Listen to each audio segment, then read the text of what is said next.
Morning, ladies, morning, gentlemen. My name is Kevin Fleetwood, and I will be giving a persuasive speech on how misinformation can have lasting causes and effects, and the punishments that should proceed.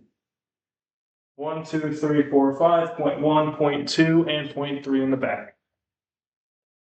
Imagine waking up one morning to find your grandmother had passed because she believed something random on the internet telling her a certain vaccine was bad for her.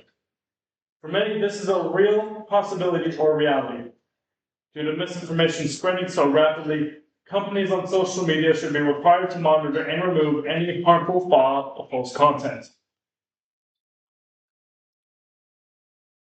This is important because spreading information can affect our political views, what we buy, and how we think about health and safety. Today, I'll first explain the growing problem of misinformation on social media, and then discuss its serious impacts on society, and finally, present potential solutions to make social media companies more responsible for what they allow to spread. Let's begin by defining the problem of misinformation. According to a 2023 Pew Research Center report in the article Social Media and News Fact Sheet, about half of the United States adults say they consistently get news from social media, a majority believing that misinformation is a recurring problem. Due to an algorithm showing what is most liked, shared, commented, or engaged with, it may spread more of this false information than it does true information. One of the more prominent flaws with the system is how it rewards content over facts. Now that we understand how misinformation spreads, let's talk about the impacts it has on real-world interactions. A 2018 MIT Sloan School of Management was shown in the article The Spread of True and False News Online by Slovi and Debroy and Sinan Arel. Showcases how false news spreads 6 times faster than true news on Twitter.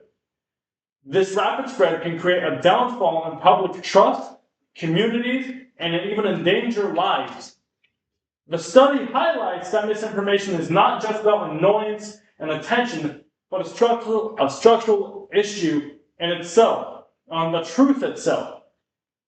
Now that we have covered the harm information can cause socially, let's discuss how it causes personally. Furthermore, misinformation has been proven to be dangerous to public safety and health.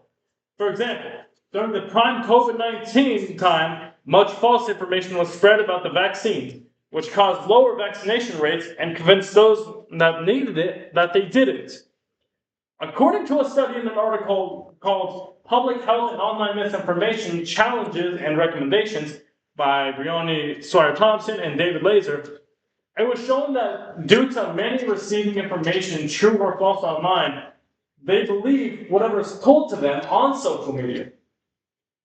This causes many to be unwilling to cooperate and change how they act and think. Let's continue to the broader spectrum. On a government level, stronger regulations may require directness on how social media platforms continue their broadcasting standards. Social media companies can instill an independent fact-checking system with a staff instead of an algorithm based on popularity. On an individual level, it is wise to verify information before sharing it and reporting anything that is directly false and misinterpreted. Now, let's wrap things up. Because misinformation spreads fast and has become a quick influence on public opinion and safety, social media companies need to be held at a new standard for monitoring and removing any harmful content that may be false.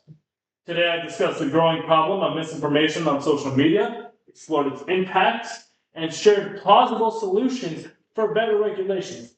I urge you to not only research before sharing information, but reporting anything that may or may not be intentionally incorrect news.